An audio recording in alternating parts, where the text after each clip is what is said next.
welcome to the Spinning Bulletin. My name is Steve Younis from supermanhomepage.com. This is all the Superman related news that happened during the week September 16th to September 22nd, 2011. There wasn't much Man of Steel news to report this week, with filming moving from Chicago to Vancouver and sets in Plano, Illinois being demolished. But in other movie news, Warner Bros. Animation will present an action-packed hour of first looks at DC Universe animated original movies on Friday, October 14th from 3 to 4 p.m. at New York Comic Con. The panel will also include the very first footage to be seen from Justice League Doom, the highly anticipated next entry in the ongoing series of DC Universe animated original movies. In fan film news, The Legacy, an independent film inspired by Superman, which won the Best Comic-related Film at the 2010 Comic-Con Film Festival, is now available on Hulu. While S, a Superman fan film created by Superman homepage member Johnny Woo, will premiere via streaming video on October 1st and will then be available on October 2nd via YouTube, Vimeo and Facebook. In TV news, Superman homepage writer Isaac Frisby has updated our Young Justice animated series episode guide with a summary of the most recent Season 1 episode, Targets. Isaac has also written his review of this episode, giving it a 4 out of 5 score, calling it a great comeback episode and very enjoyable. Cartoon Network and DC Entertainment have released the episode description and a gallery of images and 2 video clips for Terrors, this week's new episode of Young Justice. In this episode, Miss Martian and Superboy go undercover at a federal penitentiary where the world's most dangerous supervillains are kept under lock and key. Terrors airs on Friday, September 23rd at 6:30 p.m. on Cartoon Network. Look for our episode summary and review early next week.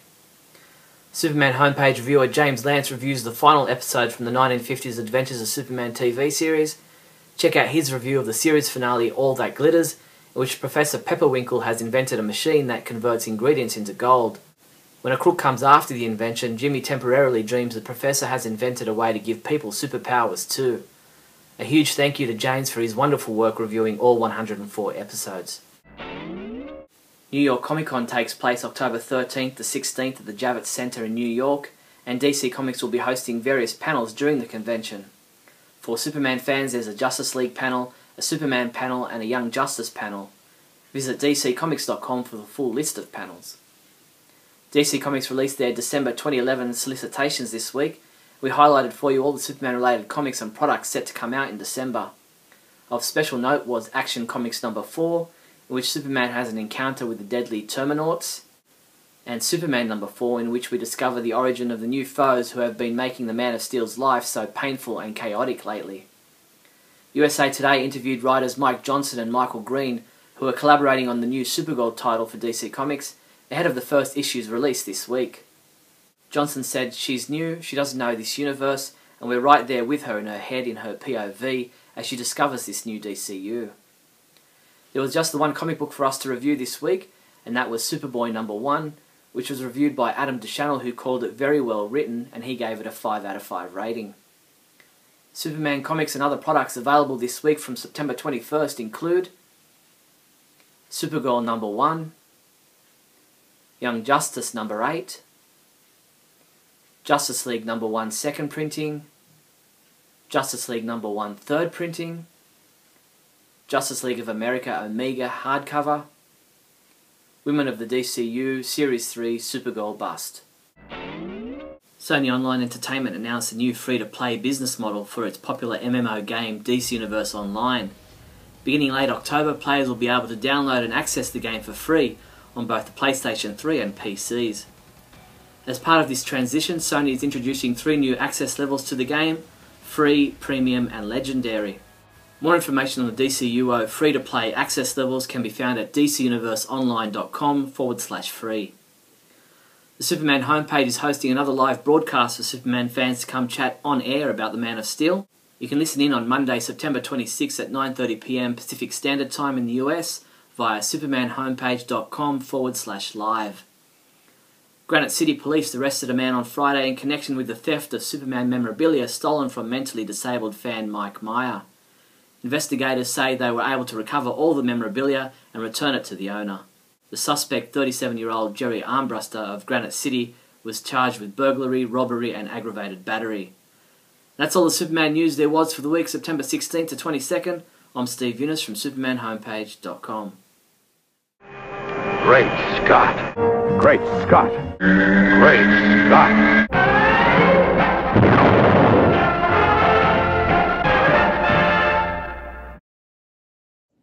Hello everyone, welcome to Great Scott. I'm Scotty V. It's good to see you.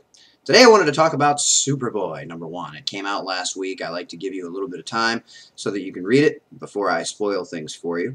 We found out some new things in this book. We also found out some things that seem to be the same.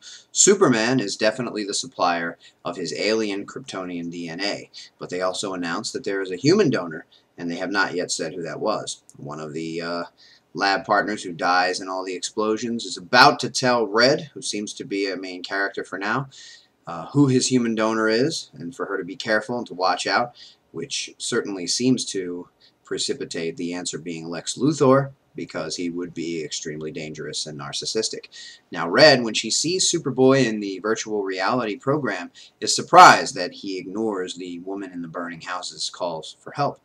The reason I think he does this is because, though we don't know until we turn the next page and find out it's virtual reality, but he mentions himself that he knows he's taking part in virtual reality testing, so he knows he's not really in Kansas, he knows he's not really going to school, and he knows there's not really a woman in a burning house. So this really isn't that much of a surprise. If you knew that everything you were doing didn't mean anything, but there was a possibility that telepathy played a part in him knowing that Rose, the only character in the virtual reality with him that also exists, is a real person, then you might also focus all your attentions on that person. My perception of this is that that's exactly what he was doing. He sensed with his powers that there was something special about this character in the virtual reality, and maybe he even knows that she's the only real person there, because he does say he likes Rose, she's a nice person. The fire going on would be inconsequential because he knows it's part of the program. So I think in the book they're trying to make us worry that maybe he's more influenced by the Lex Luthor human part of him that is evil, and not as much the Superman, because Superman would have jumped immediately to save that woman. Which brings me to another point. Superboy is shown to have superior intellect. Maybe this is because he was programmed with it, or perhaps it's because Lex Luthor, in fact, is the human part of him, and he got some of his genius-level intellect. The issue I have with this is when you read Action Comics, it doesn't seem that Superman has any particularly high-level intelligence. Not that he's stupid, but it's mostly action from beginning to end, which is good in a book entitled Action. But there's not a whole lot of character development, and we don't see any of Clark's real intelligence. But there hasn't been time for that yet. Hopefully when Superman #1 comes out next week, we'll find a little bit out about where he came from, where the Kents are, and why he is who he is. My problem with Superman, as played even less intelligent than Batman in a lot of instances, is that I think his learning ability is enhanced. He can read through a book much quicker than anyone else. He can absorb information. He has enhanced senses, so anytime there's a scene that needs a detective, I personally wouldn't call Batman. I would call someone like Wolverine, someone like Superman, who can hear, who can sense, who can smell. Batman's a regular guy. So to portray Superman in kind of a dumb light, in other words, every time you turn around, Batman's able to spring kryptonite on him. He should just be able to spring up into the sky and be out of the way of it and stop the person immediately. But now we see that even Superboy is going to have a lot of knowledge. He may not have a great bit of wisdom because he's brand new, but he's going to be very knowledgeable. And I think that this is in part because he was programmed with all this knowledge, but also because half of him comes from Lex Luthor. Though that hasn't been established yet, I think we're going to find that out. That's probably one thing that also hasn't changed. I mentioned the Kents before, and that's the one thing that bothers me about this reboot entirely, and that is that the Kents will be dead before Superman becomes Superman, and they'll no longer be a part of his life. I always liked his visits to home and the pep talks he would get and the advice he would get from Jonathan and Martha, so I'm going to miss that. But I didn't think of it until now, because I only just read Superboy, that Superboy also now won't have their influence, and he won't have it at all. In the previous books, he was living with the Kents in Smallville, he fought enemies in Smallville, and he loved the Kents like they were his parents. He lived like Clark did when he was young, and now we're not going to have any of that. Further, the powers that be and DC headquarters are saying that important stories still matter. The death of Superman still matters. Batman still had 5 Robins, which is entirely impossible because those Robins couldn't have grown up in just 5 years of time. Nightwing alone hasn't had the time to grow up into a full-fledged superhero. So it's a little silly. And now, if the death of Superman stood, that would mean that Superboy came out with his leather jacket and his gloves, and that no one knew who he was, and that he was claiming to be the real Superman, which, based on this new continuity, couldn't have happened, which is fine if it's a new continuity, but they really need to just come out and say, we're starting over from scratch, nothing matters. But they don't want to do that because they don't want to anger people, so they have said that the death of Superman still stands. We don't know what parts, we don't know how, we don't know why, and clearly Superboy couldn't have been a part, at least not in the way he was originally. Thanks for watching, everybody. This has been another edition of Great Scott. Remember, always look up in the sky.